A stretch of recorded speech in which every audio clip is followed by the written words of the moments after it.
played Pokemon a bit, bunch of random stuff. That was great. And then Thursday was an exciting day. My girlfriend came over. We spent a bunch of time together. I told you guys before how I got her into Call of Duty and stuff, so that was cool. She wants an Xbox now. So that was fun. We didn't play Xbox though, actually. We just, you know, did the typical stuff. We cuddled, kissed, all that stuff. Hey, I did not say you could go. I just, like, moved you 5 seconds ago. What else did we do? We just... Whoa, did I die? I think I died. I don't remember dying right here. I don't remember dying at all. I know I got down.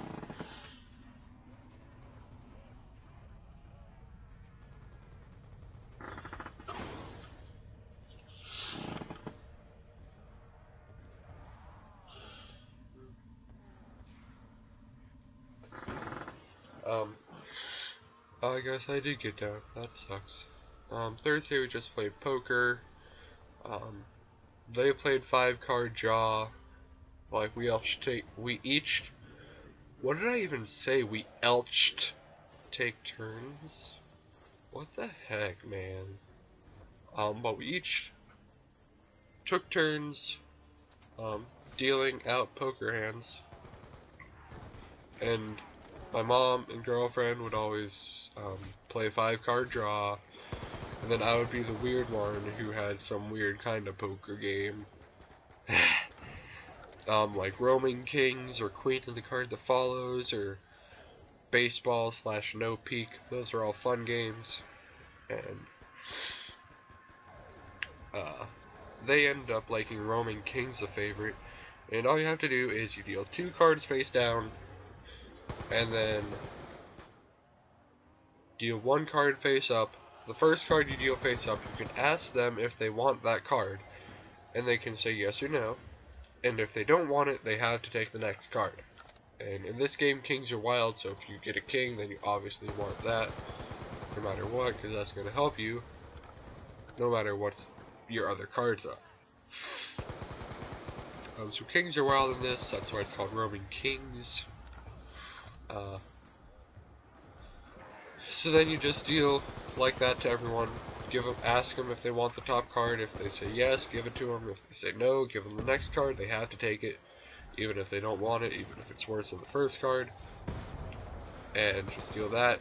You do this for 4 times, so they'll end up having 2 face down cards, 4 face up cards, and then you deal 1 more face down card, and you have to make your best 5-card hand. Then after we played poker for a bit, we played Egyptian Corkscrew. I think that's what it's called. I call it Egyptian Corkscrew. It's basically a little bit more of an advanced version of a war. What you do is you just deal out the whole deck to everyone playing, and there are 2 slapping rules. I mean, there are a lot of slapping rules, but usually when I play, I just use 2 slapping rules. It's a 2 of a kind or a sandwich. So like, you do it like normal, like you deal out the cards like war, like each player puts down a card.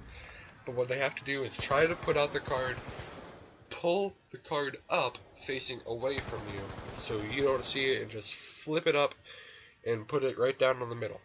So that way, hopefully, you don't see the card before everybody else does, because then that'll give an unfair advantage. But what you do, you just flip the cards over and put them in the middle, and if there's a match, which is 2 of a kind, then you can slap. Whoever slaps first gets a whole pile, and then there's a sandwich.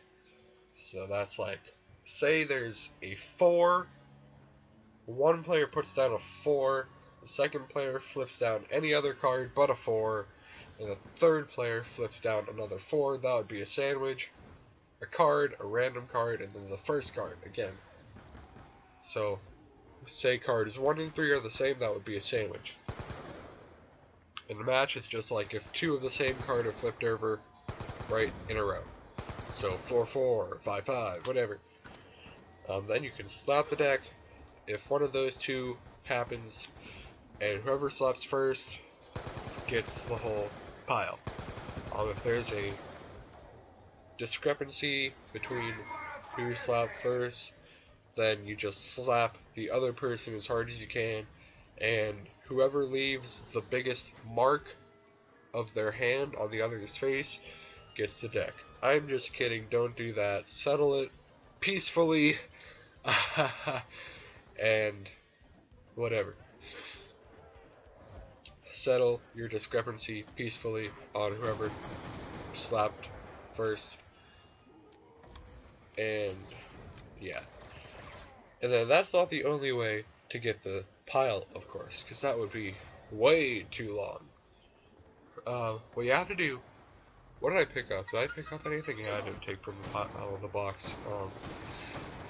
The other ways to get the deck is the face cards. Jack, Queen, King, or Ace. In this game, Jacks are the most helpful to have.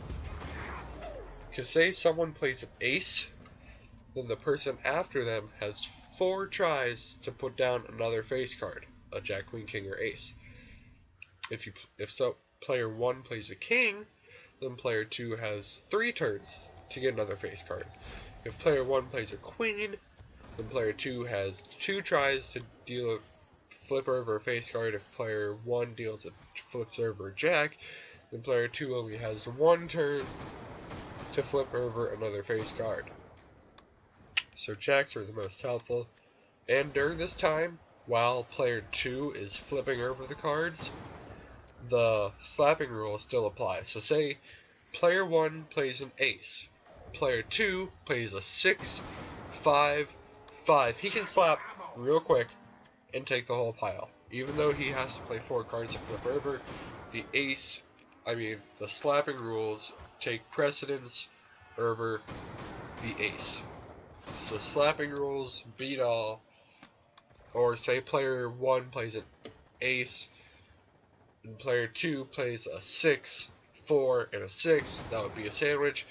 Player 2 can slap and take the pile, even though he was the one being challenged to flip over a face card. And say even player 1 plays a King, and player 2 plays a 4, a 9, and a 9. He can still slap and take the pile, even though he didn't flip over a face card in 3 turns. You have to be quick though. You can't just sit there and be like, okay, dude, go ahead, it's your pile. And then he reaches for the pile and be like, haha, just kidding, that's a 2 9s, I slapped it. No. You can't, slap it after he goes to start to take it, but you have to be really quick. That's pretty much it. So that's a really fun card game that I like to play. Egyptian Corkscrew.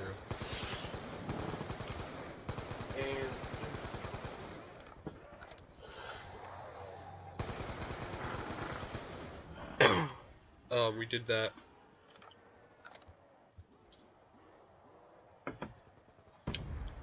Then after that, we just kind of hung out for a while,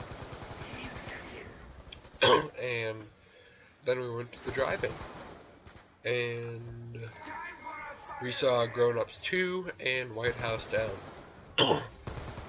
Let me remind you that whenever I saw Grown Ups 2 the first time, that was with my dad, and the second time, this time right now, with my girlfriend, my mom, and my sister. I went and saw Grown Ups 2 and White House Down.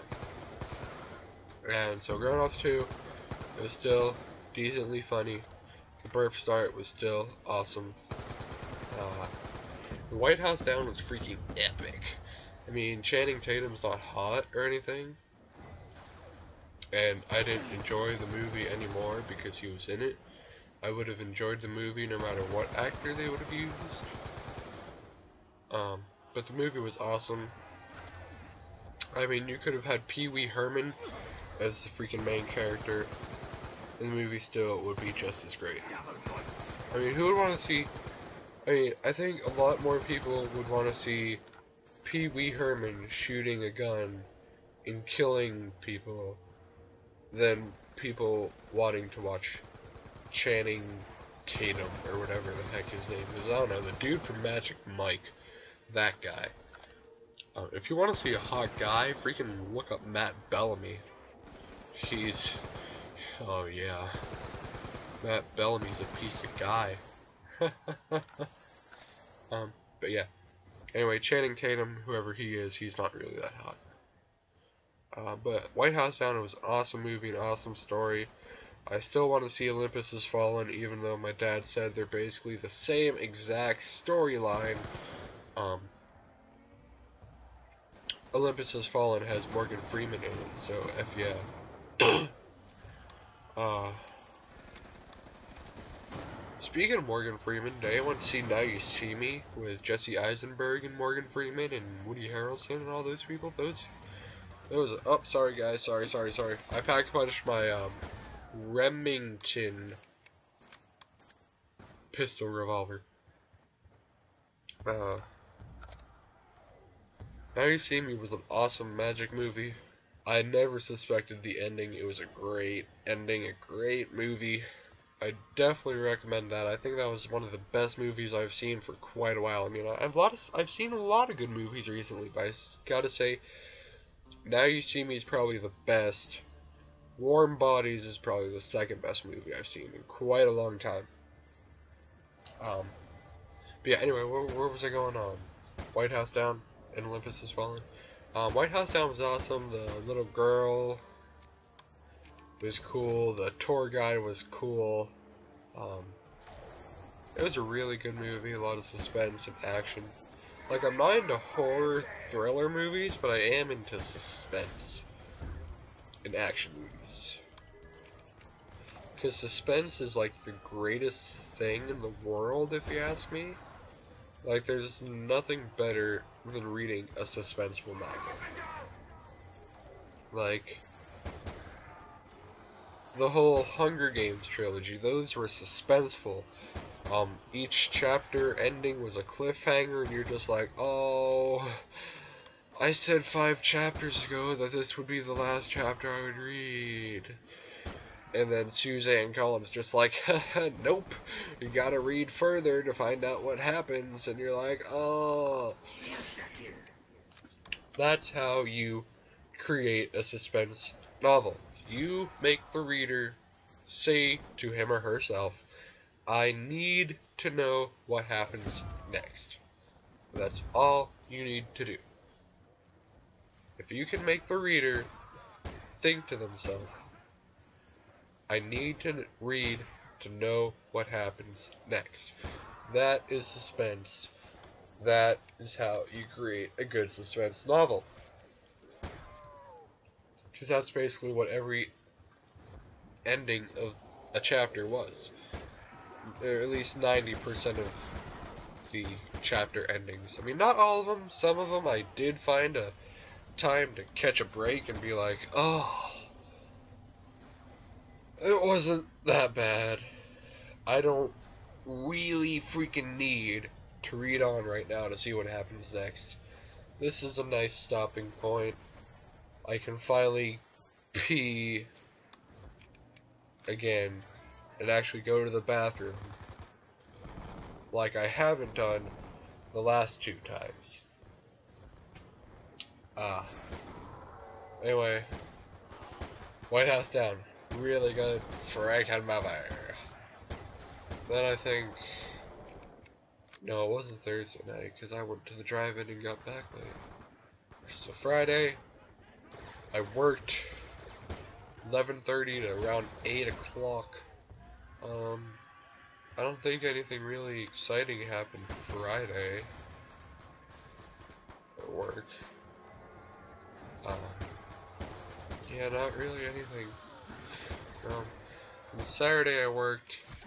I had a bunch of bullcrap work from one of the kitchen employees who basically makes me her slave, and she's like, okay, this is all the work that I'm too lazy to do, so I'm gonna make you do it instead. Like bagging cheese and bagging breadsticks and scooping sweet butter and scooping sour cream and